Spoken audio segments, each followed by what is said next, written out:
एक महात्मा 20 वर्ष से पेड़ की छाल सूखी हुई खाते थे, किस लिए? काम विजय के लिए। किसी भी तरह का शरीर में पुष्टता ही ना होगी तो काम क्या करेगा? अवस्थि मात्र हुए रहे शरीर, हड्डी हड्डी शरीर में रह गई थी और तपस्या करते। सूखी छाल जो पपड़ी होती है ना वृक्षों की, वो मार पाते, तो बस कोई भोजन नहीं, कोई पत्ता नहीं, कोई फल नहीं, कुछ नहीं। तो ऐसे हो गए थे। जब 20 वर्ष हो गए तो कामदेव प्रकट हुआ सामने, क्योंकि वो उसी योग्य थे, और कहा हम तुम्हें परास्त करेंगे। तो उन्होंने मुस्कुरा के कहा तुम्हारी ताकत क्या कि तुम मुझे परास्त कर लो। बोले अच्छा चलते हैं। चला गया काम। दूसरे दिन जहाँ वो पपड़ी खाते थे ना, वहाँ हलवा लगा मिला, हलवा। अब उनका दिमाग काम किया कि जंगल में, घोर जंगल में बढ़िया सुगंधित घृत युक्त मिष्ठान। उन्होंने समझा मेरी तपस्या से डरकर प्रकृति मुझे दे रही। मुंह मार मार करके जहां जहां पपड़ी खाते थे वहां हलवा लगा मिला, हलवा पाया। 20-25 दिन हुए, थोड़ा खून दौड़ा नस नाड़ियों में। अब एक दिन वो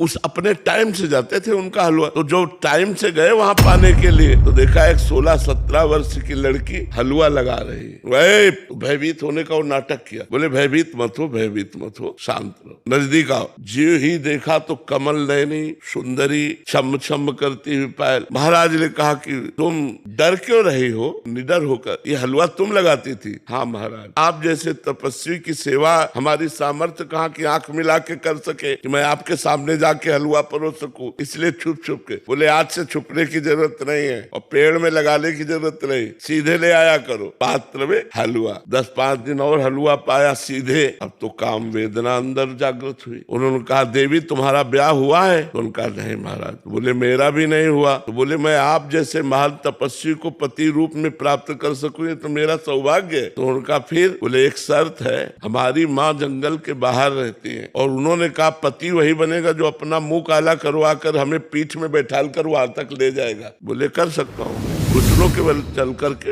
जब वहां ले गए तो कामदेव खड़ा था और बोला देख तेरी तपस्या को नष्ट नहीं करना चाहता, केवल ये दिखाना चाहता हूँ कि घुटनों केवल आया है एक मेरी माया के इशारे से। अगर मैं 5 बार संदान कर दूं तो तेरे हाल क्या होंगे? तो उन्होंने प्रणाम किया।